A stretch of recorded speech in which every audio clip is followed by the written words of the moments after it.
I've published a ton of content over the last 9 years. So we have 150,000 women in my free Facebook group. We have an email list with over 200,000 members, emails on it. We put out reels all the time. We have YouTube videos, but we just put out content consistently. So I've gotten in the habit of creating content on a regular, consistent basis. And I talk a lot about how to be consistent with your content. But what I want to do today is I want to share actually practical tips that are going to help you create amazing content on a regular basis. So literally what I do to make the content as amazing as it is. Tip number 1, don't be in your normal workspace when you're creating content. Specifically, if you struggle with things like scripting or writing, don't be at your normal desk at your computer. What I love to do, especially if I'm writing something that's important, what I will do is I will actually go outside, I'll bring a pen and paper, and I'll do it by hand. I do the same thing if I'm writing a really important sales email, or if I'm writing content that's unusual, or I'm feeling a little stuck, like I said earlier. Anytime I want to really nail my content and do a really good job with my content, I go outside, or at least out of my normal environment, and I write with pen and paper. That makes such a difference. So tip number 1 is, especially if you're new to this or you feel like you're kind of stuck, do it somewhere else, right? In an environment that's not your typical environment.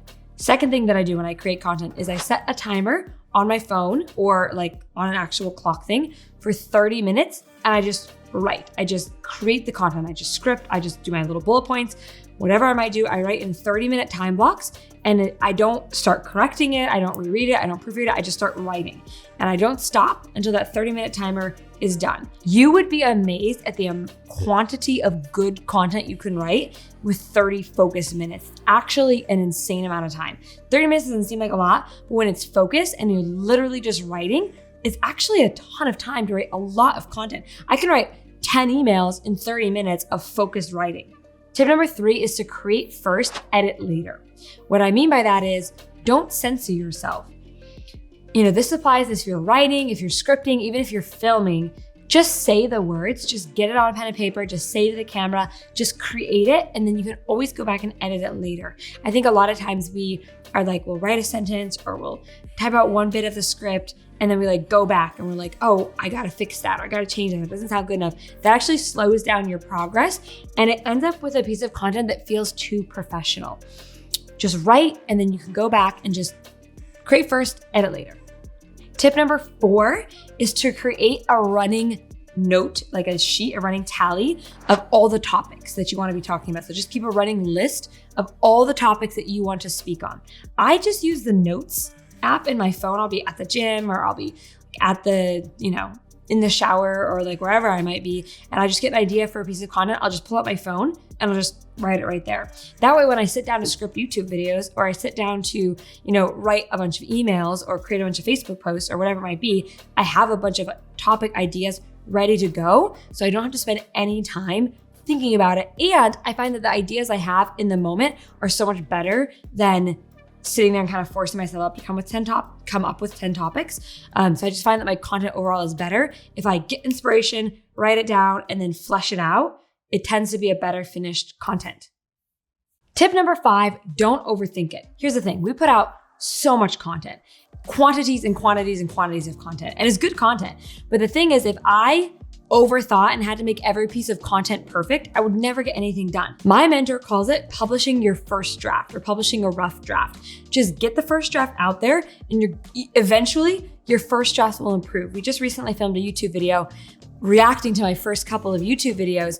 What was that noise? I just heard a noise. You're turning so red. I'm so embarrassed. You're turning so red. We have to show you.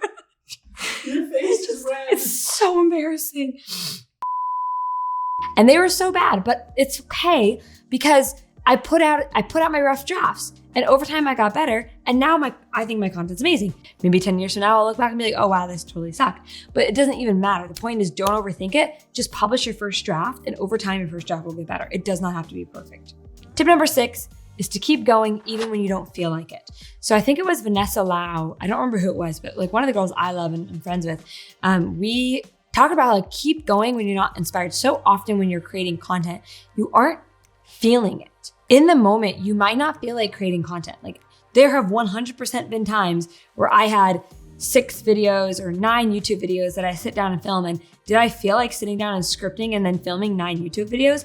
Probably not at times, right? But that's fine, right? And in fact, this whole video idea came to me because I was feeling very uninspired. I had to film, we're building like a backlog of content right now. So we're filming about like 9 videos a week. So I had to sit down and script 9 videos and I was feeling super uninspired. So that's actually how this video came into being. It's just like, oh, I got 2 more to go.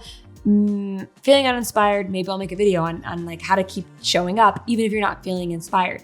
A big part of content creation is just showing up and creating the content even when you're not feeling like it. And if you can learn to do that, frankly, not just in creating content, frankly, in like all of your business, you'll be successful. Because if we rely on motivation to get us to do things, we're not always going to be motivated. But if we rely on discipline to get us to do things, discipline is something within our control. Now, the reason why I create content is to help me with 2 core pillars. I call them the core pillars of my Get Clients Now program, or just the pillars in general, like a successful business. So there's 2 core pillars that content creation helps us with. There's the attract pillar, and the attract pillar is like what we do with our content to bring new people into our world. Second thing that we do with content, and this is the second pillar as well, is nurture. So you have attract and nurture. Nurture is the process of you got random strangers coming into your world. How do you build trust with them? How do you get them to know you? How do you get them to show that you're the solution to their problem? That's nurturing. You're nurturing a random follower into a paying client. So those are 2, there's 5 pillars that you need to have in place so you can get clients on a regular basis. If you aren't getting clients on a consistent basis and you want to know what the other 3 pillars are, one of them is really important if you want to start actually making money, you can go to my workshop that I'm hosting that walks you through the 5 core pillars of getting clients. If you want to, I call them the Get Clients Now core pillars. If you want to know what those are and you want to learn how they all work together to help you grow your business and get clients, totally free. My gift to you, go to mariawendt.com/workshop, or you can click the link in the description below. I'm gonna walk you through all of the 5 pillars. We'll also talk a little bit more about how you can attract people into your world and how you can nurture them. We get rave reviews from the workshop. Somebody told me that the workshop was worth more than an expensive course that they had bought. And we get that a lot. So it's a really great workshop. Again, just go to mariawendt.com/workshop or click the link in the description below. Should be really helpful to you, and I'll see you there.